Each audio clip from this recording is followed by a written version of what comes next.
Olá, irmãos.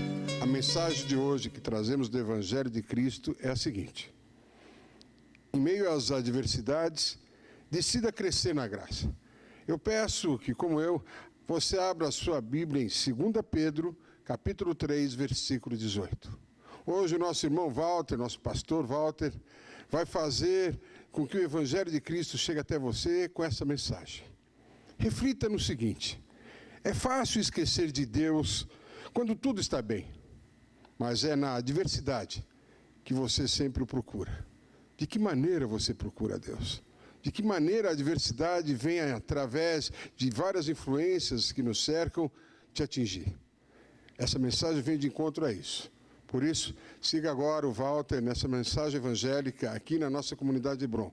Se você quiser compartilhá-la, entre em nosso site, comunidadehebron.com.br, e participe, compartilhando para seus irmãos e amigos. Ou venha participar de uma reunião conosco, às terças-feiras, 20 horas, e domingo, às 18 horas. Fiquem agora com a mensagem do Evangelho de Cristo.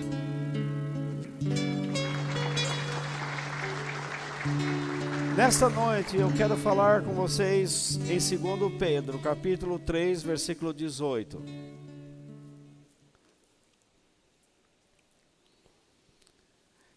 Em meio às adversidades, decida crescer na graça. Em meio às adversidades, decida crescer na graça.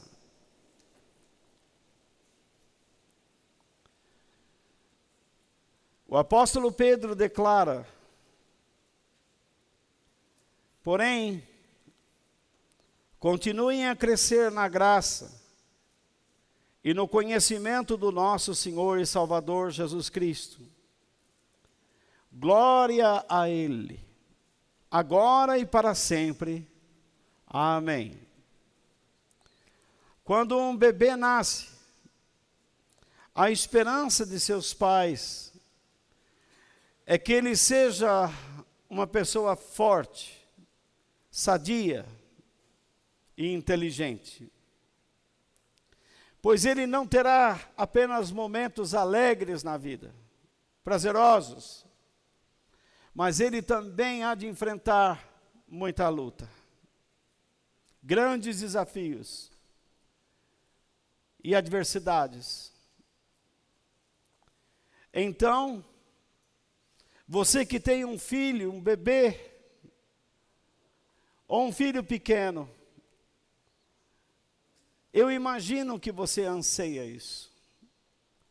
Que ele seja forte, sadio, inteligente, porque ele terá grandes desafios pela vida. O mesmo sentimento nós deveríamos ter pela nossa vida espiritual ou cristã. Quando Deus nos tirou do poder que nos amarrava no mundo e nos trouxe para Cristo,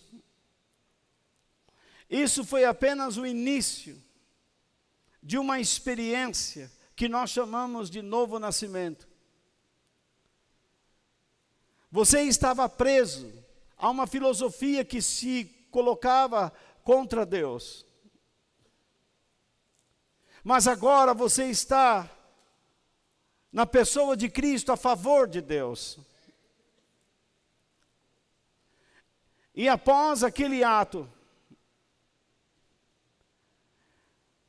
o que Deus espera como Pai é que nós também cresçamos na sua graça, recebamos dele força, saúde, inteligência, prudência, sabedoria, porque teremos desafios, adversidades, perseguições pela frente. Nós teremos momentos de alegria, sim, mas também passaremos por situações desagradáveis. Situações estas que Deus não nos livrará, por mais que oremos, porque é pela graça de Deus que somos fortalecidos a resistirmos todas as intempéries que caem sobre nós. Assim é como pela graça, nós também recebemos todas as bênçãos para este mundo e também para a eternidade. É pela graça de Deus, então, que Deus supre nossas necessidades nesta terra.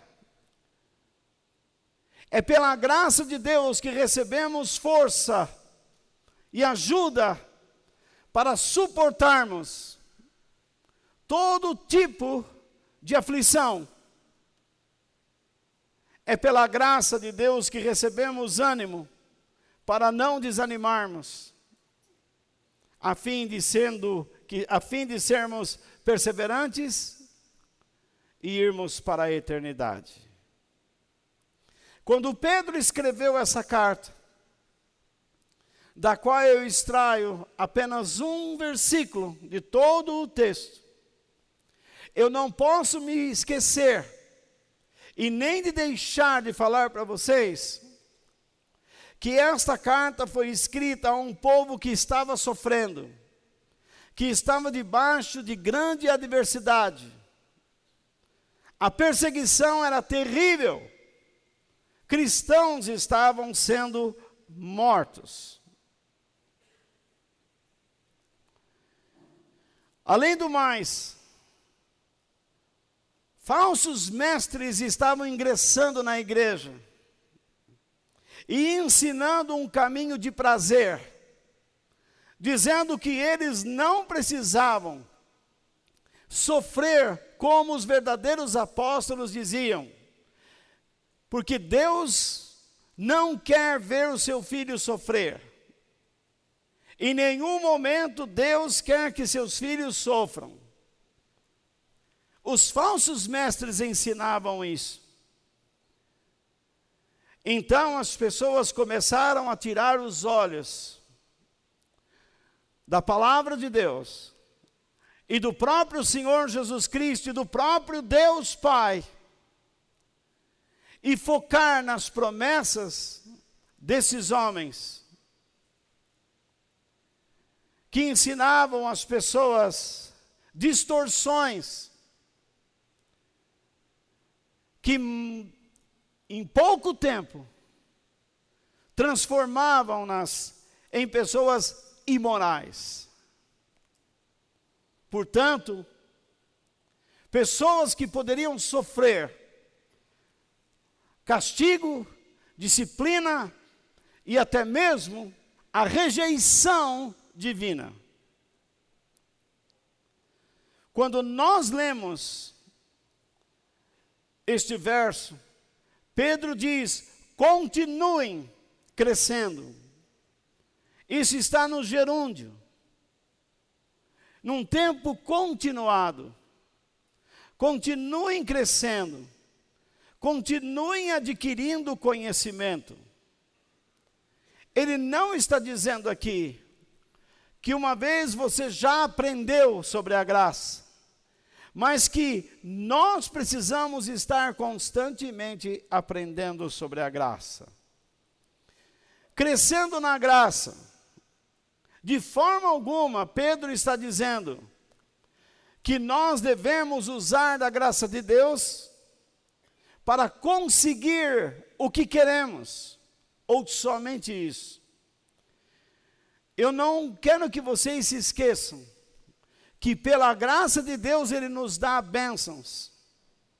Ele está dando a você saúde. Ele está dando a você a oportunidade de trabalhar, de estudar, de ter um salário, de comprar um automóvel, uma casa, de viajar, de se vestir, de comer, de beber, de ter uma igreja, de crer, tudo isso é a graça. Mas a ideia do apóstolo é que nós devemos aprender cada vez mais viver sob a influência da bondade, da misericórdia, do poder, da direção e da orientação de Deus. Deus é um ser que fala. Eu não sirvo a um Deus mudo. Ele inclina o meu e o teu coração para os caminhos corretos, caminhos que o agradam. E Ele faz isso por meio da sua graça. Mas Ele não pode influenciar com a sua bondade, com a sua misericórdia, com o seu poder. Ele não pode dar direção. Ele não pode dar orientação a quem não quer adquirir conhecimento.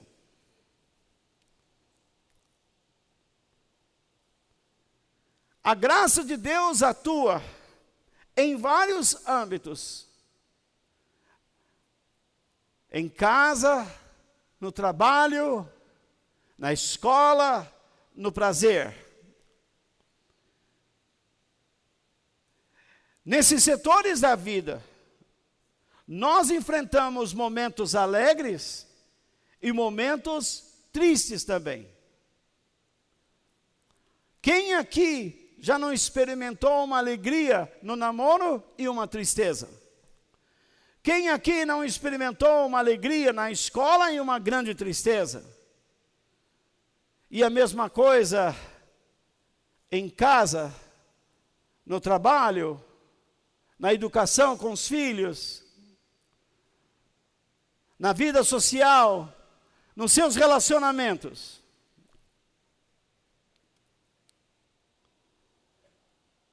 Nós precisamos desfrutar da graça de Deus e viver debaixo da sua influência, tanto quando estamos nos sentindo bem, quando parece que estamos sem o chão.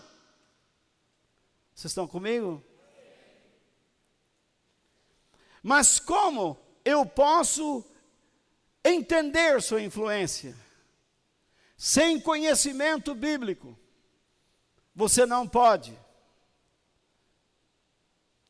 Sem conhecimento da palavra de Deus, você só irá tomar decisões que satisfarão a si próprio.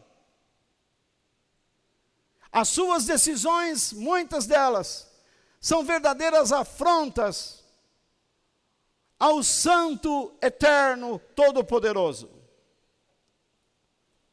Muitas decisões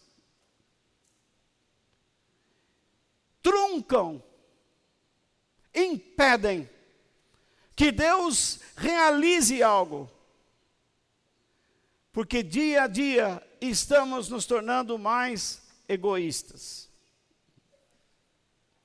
Por isso, se nós não entramos num plano de conhecimento da palavra de Deus, de como o reino de Deus se processa, de como Deus age, como são os seus propósitos, porque Ele permite determinadas situações, nunca agiremos de acordo com a sua vontade. Deus diz: cresçam na graça, em qualquer situação, até mesmo na adversidade. Aprendam a estar debaixo da influência da graça de Deus em Cristo. Mas vocês precisam juntamente crescer no conhecimento, porque senão vocês vão tomar decisões erradas, seguir caminhos errados, ter sentimentos errados, pensamentos errados, posturas erradas, que não apenas devastarão a sua própria vida, mas daqueles que estão ao seu redor. Não entendam as minhas palavras como palavras duras, grosseiras, mas entendam como um alerta ao nosso coração que se endurece a cada dia, cuja tendência do mesmo é negar a verdade da palavra de Deus, é negar o seu espírito, é dizer que este livro não contém a vida de Deus. Este livro é a verdade porque ele foi escrito pelo Espírito de Deus. Ele inspirou homens, não tirou desses homens a sua faculdade de pensar, mas apenas inspirou, fez com que esses homens enxergassem na essência de Deus seus planos, seus alvos. Portanto, quando nós crescemos na graça e também no conhecimento de Cristo, nós reconhecemos e testificamos ao mundo todo e a nós mesmos que Jesus é nosso Senhor, é o nosso dono e Ele é o nosso Salvador.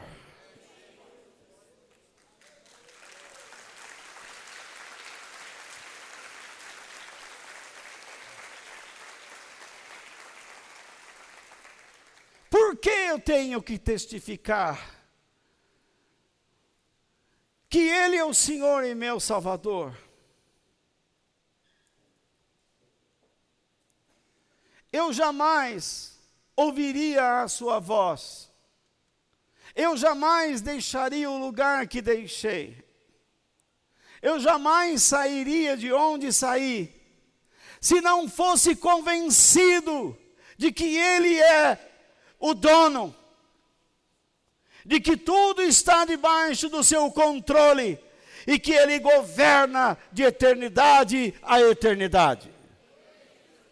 Nada escapa ao seu olhar, que Ele é um Deus tão poderoso e ao mesmo tempo tão amoroso, capaz de ter me chamado pelo nome.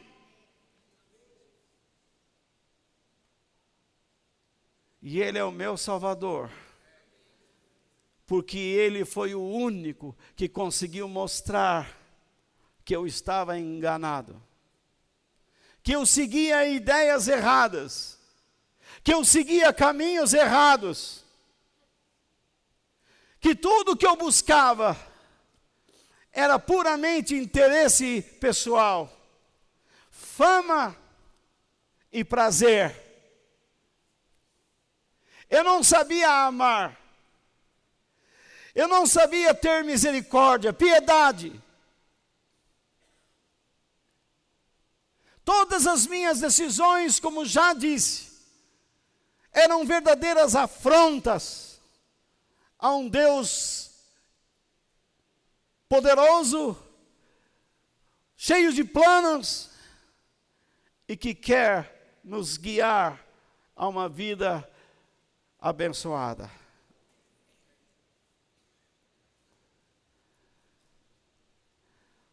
Quando Pedro escreveu esta carta, quando ele a redigiu, ele a fez a esses cristãos, dizendo: Jesus é o Senhor, vocês deem glória a Ele, reconheçam o seu poder, isto é dar glória. Quando nós falamos assim, eu quero dar glória a Deus, significa que eu quero reconhecer o poder de Deus em qualquer situação. Eu quero reconhecer a sua graça, sua bondade, sua misericórdia, o seu amor em qualquer situação. No alto dos montes e no vale mais sombrio. A intenção de Pedro é dizer que nenhum cristão está isento de adversidades, de dores, de sofrimentos. Mas ele também acrescenta que essas dores, sofrimentos e adversidades, quando permitidas por Deus, promovem um grande bem naquele que ama a Deus. Porque essas pessoas, quando demonstram fé e se submetem à graça de Deus, em meio às adversidades, e querem conhecer mais a Deus, se tornam mais fortes, mais maduras, mais influentes. Elas mais abençoam do que amaldiçoam.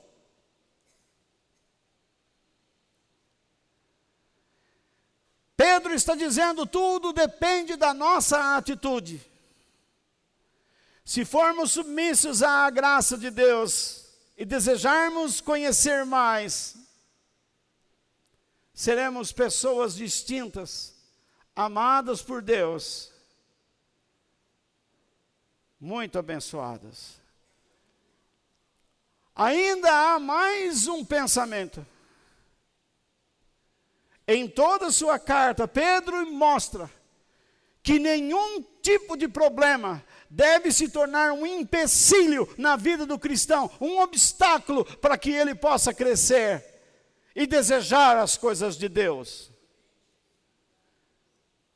Talvez você entrou aqui e diga, os meus problemas não têm nada a ver com isso. Tem. Porque se você não conhecer bem a Deus, você vai seguir passos religiosos apenas, que são produtos da mente de homens, dogmas estabelecidos por um concílio qualquer, que sequer orou. E essas ideias e filosofias religiosas destruirão a sua vida. Saiba que adversidades implicam em sofrimentos, dores. Adversidades sempre se relacionam a algum tipo de prova, dificuldades, problemas, decepções. Pode ser que alguém esteja lutando aqui, já orou tanto, pessoas já oraram com você, mas você continua debaixo daquela luta. Uma grande dificuldade. Outros estão enfrentando problemas seríssimos. Outros estão decepcionados, até mesmo com Deus, pela falta de crescimento ou conhecimento. E quando não há conhecimento, o povo se perde, porque deixa de conhecer a graça, porque as pessoas colocaram a graça como um sinônimo de vale tudo, que Deus aceita, faça o que quiser e que Deus aceita. Deus é um ser gracioso e não é. Portanto, em meio às adversidades, nós temos duas opções apenas. Duas. A primeira, você pode escolher em ser uma pessoa queixosa e viver se lamentando pelos becos, pelas ruas, no telefone, conversando com os amigos o tempo todo se lamentando, trazendo para dentro de casa um espírito triste, inadequado, um espírito de fracasso e derrota. Ou então, você pode decidir crescer num relacionamento profundo com Cristo, que mudará o seu coração, mudará a trajetória da sua vida e dos seus pensamentos. E você poderá construir uma vida mais forte, mais madura e capaz de resistir às diferentes situações. Portanto, espero que funcione. Isso aqui funcionou? A primeira coisa, reconheça o propósito de Deus em meio à adversidade. Deus tem propósitos ao permitir que certas coisas nos aconteçam. Por quê? Vou dar uma série, uma lista.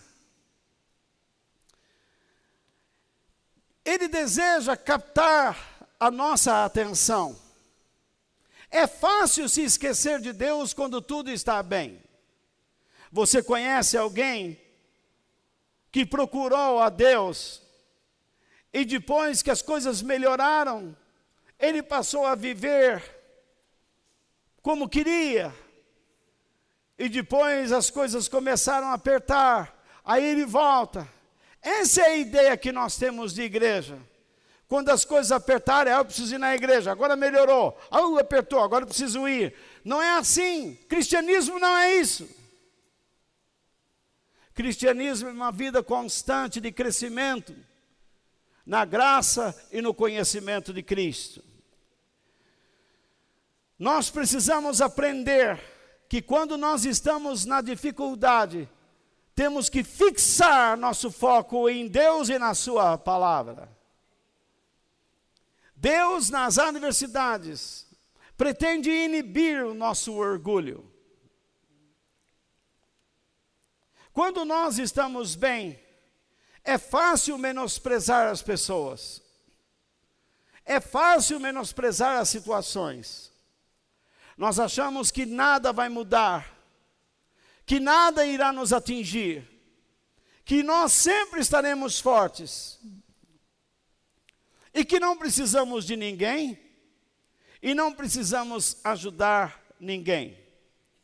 Até que Deus permite que a dor nos humilhe, nos jogue no chão, e o nosso orgulho é quebrado. E até aprendermos a viver com um espírito de misericórdia e prudência. Quando nós aprendemos a ser mais prudentes, significa que somos mais humildes e menos orgulhosos. Deus, nas adversidades, sempre mostra a nossa fragilidade. Quando nós nos sentimos fortes, achamos que somos capazes de fazer qualquer coisa, tomar qualquer decisão. Nós nos esquecemos que as Sagradas Escrituras nos dizem que o homem faz muitos planos, mas a última palavra deve ser do Senhor. Até mesmo nos negócios, nós não deveríamos colocar uma assinatura em um papel, sem antes buscarmos a face de Deus. É coisa errada deixarmos de depender da graça de Deus. Porém, o Senhor sabe como nos fragilizar quando nos envia ou permite que passemos por aflições. Em tempos de adversidade, Deus quer nos ensinar a odiarmos a vida de pecados. Sabe por que existe sofrimento neste mundo? Por causa do pecado. Se não fosse o pecado, se não fosse a transgressão às leis de Deus, esse mundo não seria como é. Desde que Adão e Eva pecaram, e eles transferiram à sua descendência uma natureza pecaminosa, a nossa maior tendência é não observarmos o que Deus diz, querem uma prova. Você está sentado à minha frente, mas lá no seu interior, seus pensamentos podem estar vagando para outros lugares. O seu corpo está aqui, mas a sua mente não está. O que é isso? Senão uma tendência de rejeitar o que Deus tem para lhe dizer. Se você veio aqui esta noite, Deus está dizendo, cuidado. Eu estou tentando aplanar os seus caminhos. E você está tentando enchê-lo de buracos. E se você não prestar atenção no que eu digo, você poderá ser muito infeliz. Em tempos de adversidade, Deus procura nos mostrar a sua fidelidade. Porque nesses momentos de aflição, nós precisamos aprender a confiar em Deus. E entender que toda dor e todo sofrimento deve nos guiar à sua presença. E se nós buscarmos a Deus de todo o coração, Ele mostrará os seus caminhos e a sua bondade e o quanto Ele é fiel.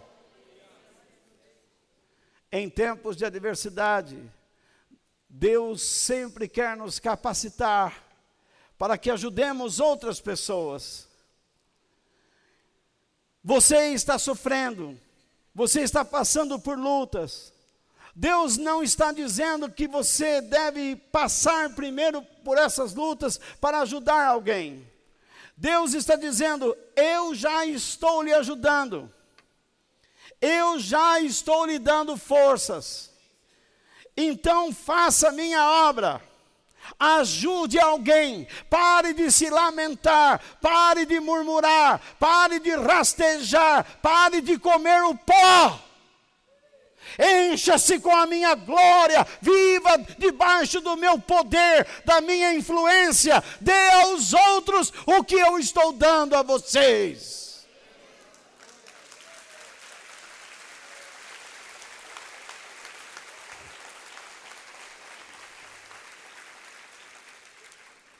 Em tempos de adversidade, Deus pretende mudar a trajetória de nossas vidas. Se Ele permite que nós passemos por lutas, sejam elas quais forem, na área que for, espiritual, emocional, mental, material,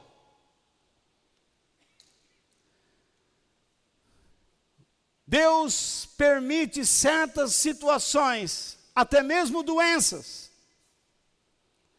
para que nós mudemos a maneira de pensar, para que sejamos mais corajosos, para que confiemos nele, para que mudemos atitudes. Se você está perdendo algo, meu irmão, por que está perdendo? Porque você precisa mudar sua atitude. Você precisa mudar sua maneira de pensar. Você precisa confiar mais na palavra de Deus e no Espírito Santo. Deus Todo-Poderoso quer se derramar sobre você. Não lhe faltará graça e não lhe faltará pessoas que ensinem o caminho poderoso de Deus à sua vida.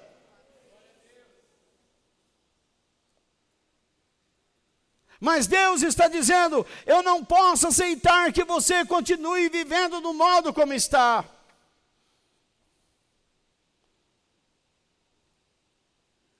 Eu quero que você melhore, estude, trabalhe, seja digno. Seja uma pessoa que pratique a minha vontade, faça o bem. Seja uma bênção neste mundo. Abençoe as pessoas e eu abençoarei você.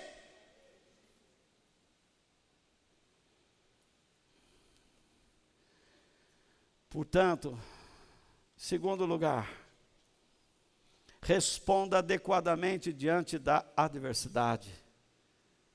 Saiba responder adequadamente diante da adversidade.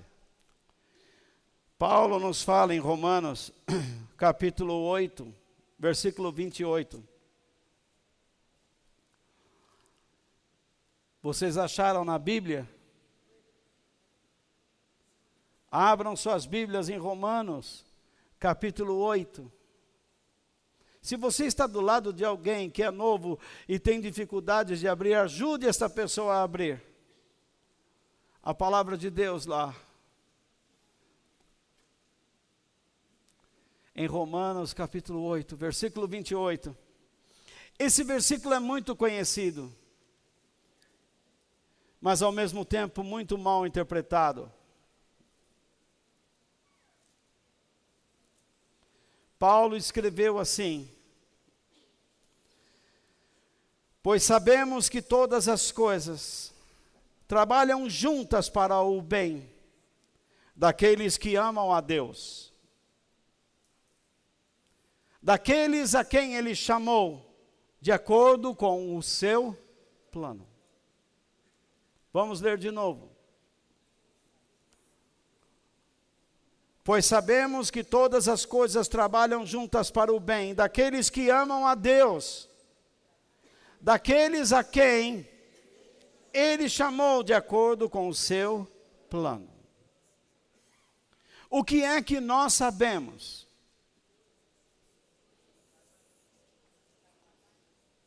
O que é que nós sabemos? Que todas as coisas trabalham para o bem. Mas para o bem de quem? Daqueles que amam a Deus. Quem não ama a Deus não entende isso. Quem não ama a Deus, a primeira atitude é tentar fugir do problema, buscando um copo com água ungida, dando dinheiro numa igreja, acreditando num pastor salafrário mentiroso, que diz: se você der dinheiro, Deus vai te abençoar. Deus não abençoa ninguém porque deu dinheiro a ele. Deus abençoa aquele que se envolve nos seus planos.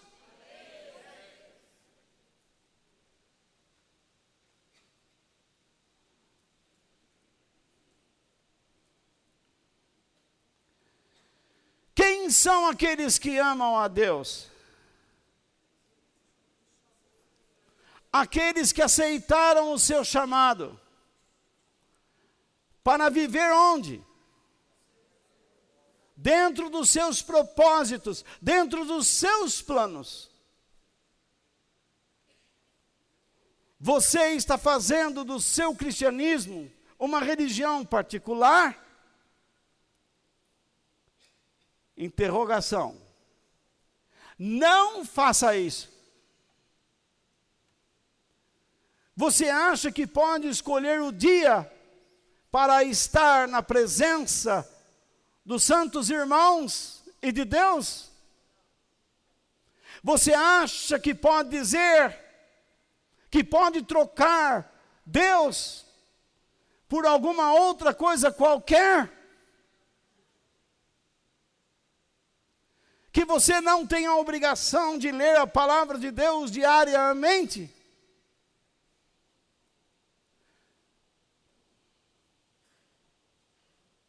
Que você pode sair de casa, ir para o seu trabalho, sem meditar nas coisas sagradas que vêm do alto, da eternidade, do coração de Deus, de dentro do seu ser. Não faça isso.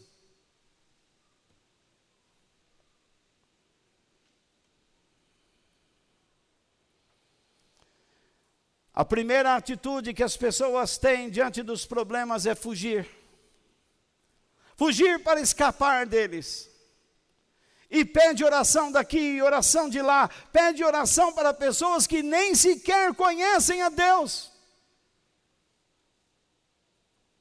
E essas pessoas vêm com profecias das mais estúpidas que existem, mudando o curso da sua vida para longe da graça de Deus. Como uma pessoa que não conhece o coração de Deus, que não possui uma boa teologia, pode se meter a dar revelações.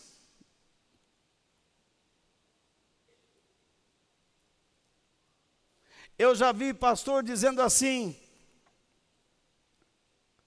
se a mula falou, nunca estudou.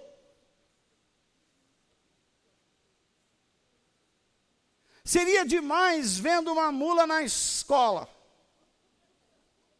tentando escrever com suas patas. Deus não fez a mula, nem o cavalo, e nem a égua, e nem a vaca, e nem o boi, nem o macaco, nem o bode, nem a cabra, nem o cabrito, nem a ovelha, nem o ovelho, para estar numa escola estudando, repetindo o professor, A, B, C, D, E, F, G, tá.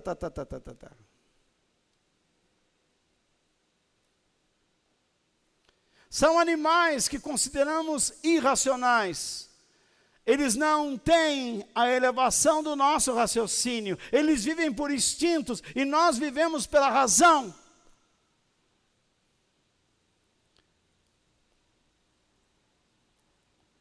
E quando aquela mula de Balaão falou, houve uma interferência que a Bíblia chama de teofania.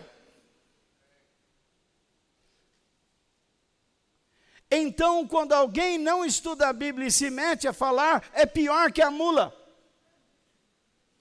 Na verdade, suas palavras são verdadeiros coices de mula.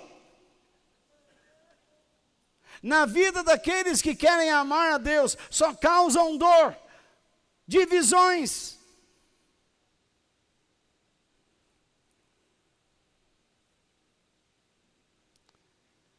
Quando nós estamos debaixo de uma situação, a pior atitude é tentar escapar dela. Mas a melhor atitude é tentar buscar a Deus, é procurar a Deus. E dizer: Deus, por que tu estás permitindo isso na minha vida? O que eu tenho que aprender agora?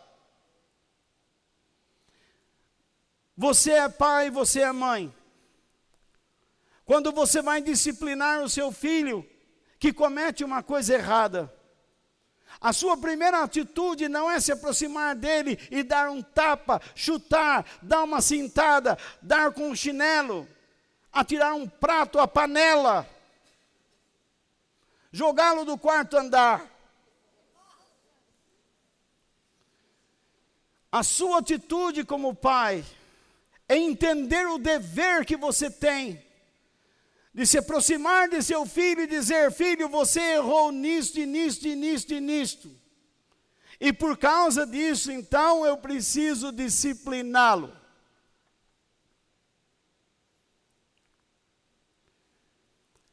O problema é que nós não ouvimos Deus. E então Ele permite que nós entremos em nossos caminhos pessoais.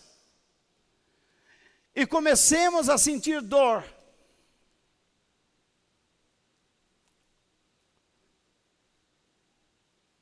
E Ele espera que nós o busquemos. Se você quer saber por que você sofre, tudo está aqui. Antes de nos disciplinar, Ele nos deixou este livro com conselhos e caminhos. Histórias de homens que erraram e acertaram, para que nós aprendêssemos com eles. E quando nós seguimos os mesmos erros daqueles homens, somos então disciplinados. E se insistimos no erro, dificilmente haverá correção.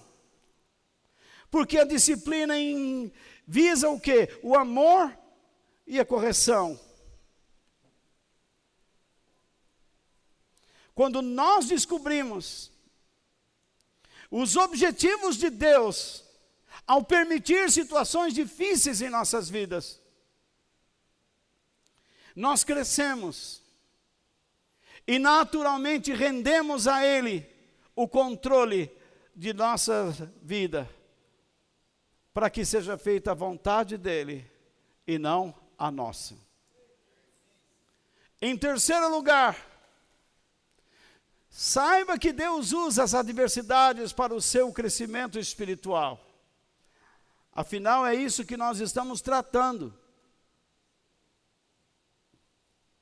Ele usa as aflições para o seu crescimento espiritual. A adversidade é a maneira mais eficaz que Deus usa para que a nossa fé nele seja mais profunda e mais comprometida. É um erro você entrar numa corrente e dizer: eu tenho fé que eu vou receber uma bênção. Você está se auto-enganando. Porque às vezes Deus está querendo realmente criar uma dor, como criou na coxa de Jacó, para que ele sempre se lembrasse do que é viver enganando os outros. Vocês estão comigo ainda ou já cansaram? Então, por favor, alguém me falou, alguém me chamou?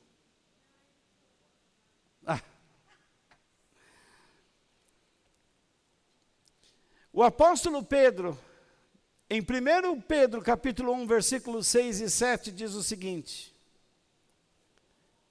alegrem-se por isso. Alegrem-se por isso o quê? Antes dele falar o que vai falar, ele está falando sobre a salvação que Deus já revelou e que está pronto a revelar, me desculpe. Ele está dizendo: Deus irá vir buscar Deus virá buscar seus filhos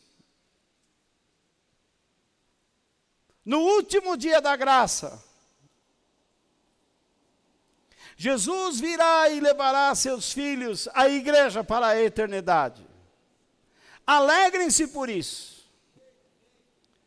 E então ele diz com uma condicional: se bem que agora é possível que vocês fiquem tristes por algum tempo. Por quê? Por causa dos muitos tipos de provações que vocês estão sofrendo. Você está aqui nesta noite ouvindo este homem de Deus falar, mas você está passando por uma luta muito grande. Você está doente e não sabe se vai ser curado. Você está com problemas financeiros e não sabe se vai conseguir sair dessa. Você está com um problema conjugal e esse problema parece um inferno na sua família. Talvez você seja um ministro de Deus e hoje você veio aqui para ouvir a palavra de Deus porque lá na sua igreja ninguém está cuidando da sua vida.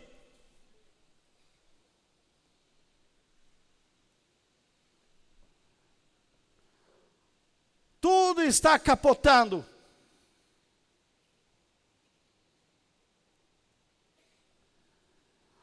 Mas a proposta de Pedro é que antes de olhar para esses sofrimentos, você tem que olhar para dentro de si e ver se você realmente se alegra em morar na eternidade.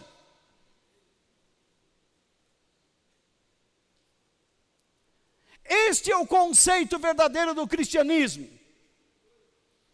Se você não é capaz de sentir feliz que vai morar na eternidade, tudo que você conseguir nesta vida será para a sua própria destruição e da sua família e de seus filhos.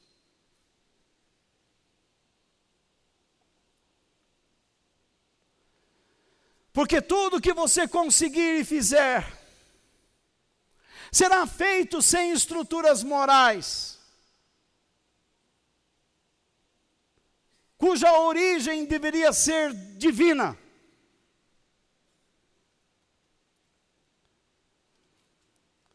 Então ele diz no verso 7, essas provações são para mostrar que a fé que vocês têm é o quê? Verdadeira. Isso é uma palavra apostólica, de um apóstolo. Os apóstolos de hoje diziam o contrário. Se você tem uma fé verdadeira, a luta desaparece. Mas o apóstolo está dizendo o contrário. A luta está na sua vida para que você passe a demonstrar uma fé verdadeira.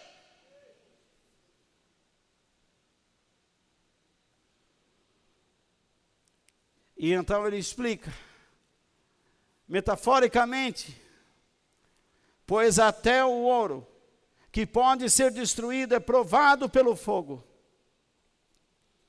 Da mesma maneira, a fé que vocês têm, que vale muito mais do que o ouro, precisa ser provada para que continue firme. O ensino apostólico é: sem adversidades, a fé desfalece. Porque a adversidade testa, prova a fé de cada um de nós. A nossa fé está sendo provada em casa, com os filhos, nos relacionamentos, no trabalho.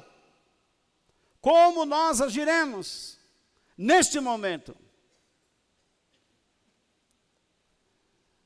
Se a minha fé é verdadeira, Pedro continua dizendo, e assim vocês receberão o quê?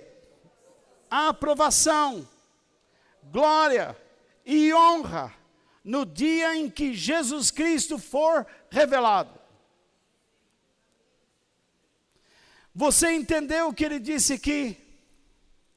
De início nós comentamos que quando nós crescemos na graça e no conhecimento,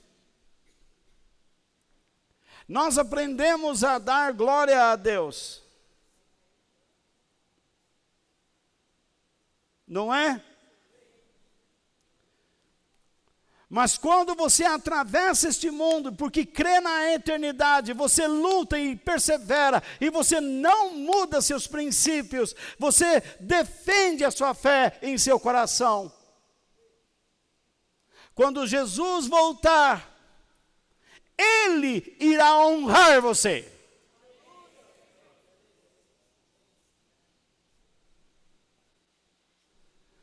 Você já imaginou o que é receber honra, glória, aprovação da parte do próprio Deus, daquele que é digno de toda honra e de toda glória?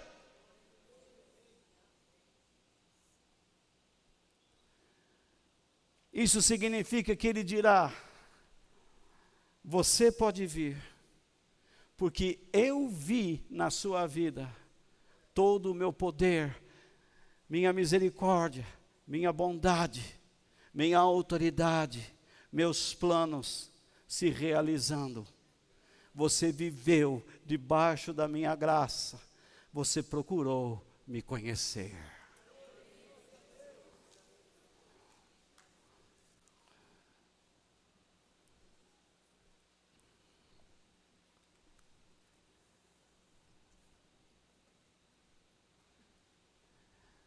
Em quarto lugar, a sua reação diante das adversidades podem revelar os seguintes aspectos.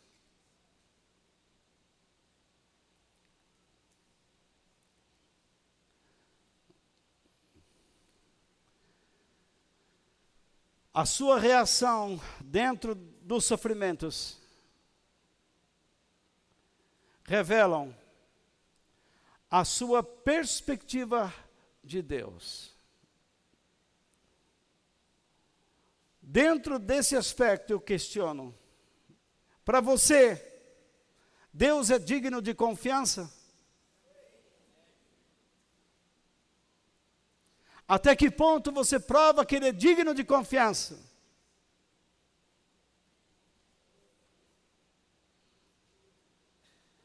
Um segundo aspecto, a sua perspectiva de si mesmo.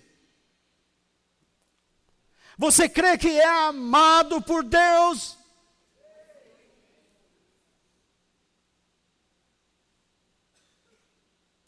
Por que você crê que é amado por Deus? Por causa da filosofia do universalismo? Que Deus ama todas as pessoas igualmente? Ele não ama. Nós vimos que Deus trabalha na vida daquele que o ama. E se você ama a Deus, você vê o seu amor na sua vida e você sabe que é amado por Ele.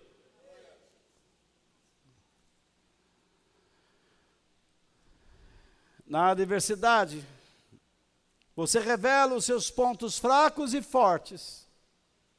Eu não estou dizendo que nós sempre seremos 100%. Mas nós temos áreas frágeis em nossas vidas. E quais dessas áreas precisam ser fortalecidas?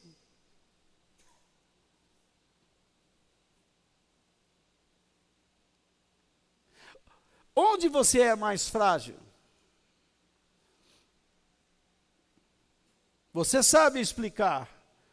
Mas se você não conhece a palavra de Deus, você não sabe explicar.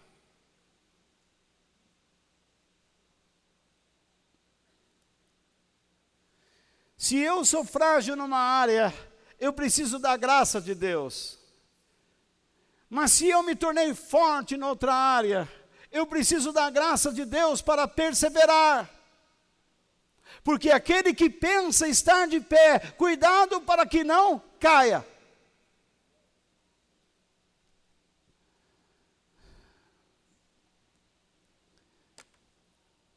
A sua reação diante da adversidade revela a sua capacidade para resistir.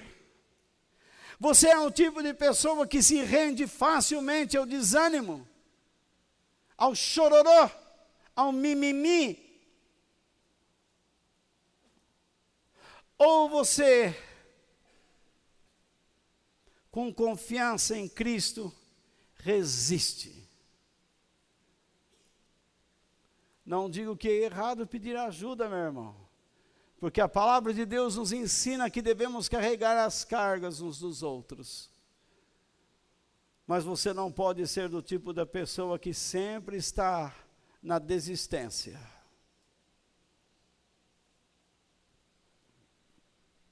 Uma pessoa que conhece a graça de Deus e conhece Jesus, sabe que tem condições, que pode ser capacitado por Deus para resistir. A sua reação na adversidade revela a sua confiança em Deus.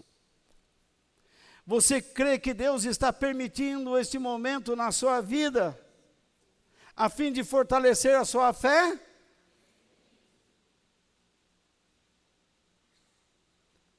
E o que você vai fazer para a sua fé ser fortalecida? Eu estou com vontade de, na semana que vem, falar como nós crescemos na graça.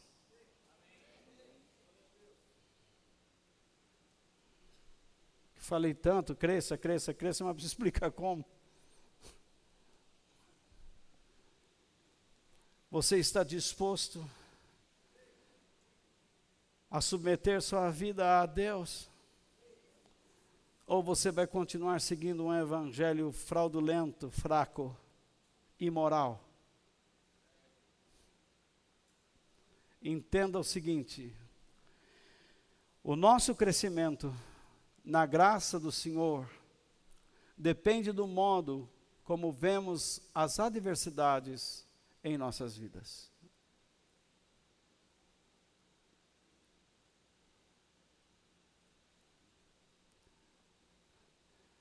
Se você observar a luta que você está enfrentando como um obstáculo que você diz ser intransponível, você não crescerá em Deus. Se você está dizendo que esta enfermidade não permite que você seja uma pessoa com uma mente saudável, você deixará de crescer na graça e no conhecimento de Deus. Se a luta que você tem dentro do seu coração, se você ouvir uma voz que diz, você já está derrotado, acabado, você está deixando de ouvir a voz de Deus para ouvir a si mesmo. Nesta noite, pela misericórdia de Deus, eu quero que você entenda que cada prova que passamos tem o propósito para que cresçamos em Cristo Jesus, nosso Senhor. E que aprendamos a confiar nele,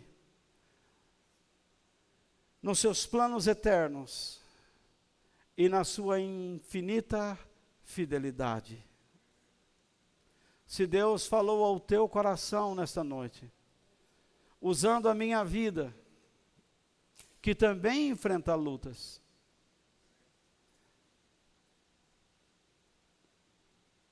se Deus pôde usar este homem para falar com você nesta noite, dê graças a Deus, mas ofereça a sua vida a Ele. De uma vez por todas, diga: Senhor, como eu estava errado em querer acreditar que eu posso ficar livre de qualquer problema, que eu posso tomar qualquer passo, qualquer atitude. Aquele que está em Cristo não pertence mais a si mesmo, mas pertence àquele que recebe toda a glória, todo o domínio, todo o louvor, todo o poder, porque Deus o fez Senhor e Salvador daqueles que o amam. Nós podemos ver as adversidades como obstáculos, ou como uma grande oportunidade para crescermos em nosso relacionamento com Cristo, nosso Senhor e Salvador eterno. Que Deus nos abençoe.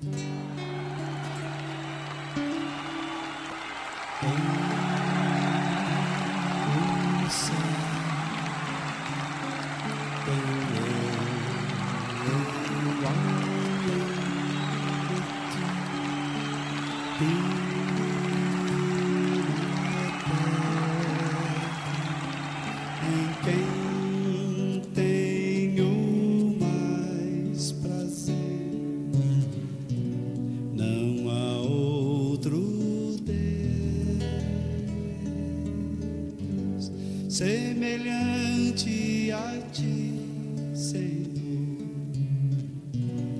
és a minha força em meu coração, és a minha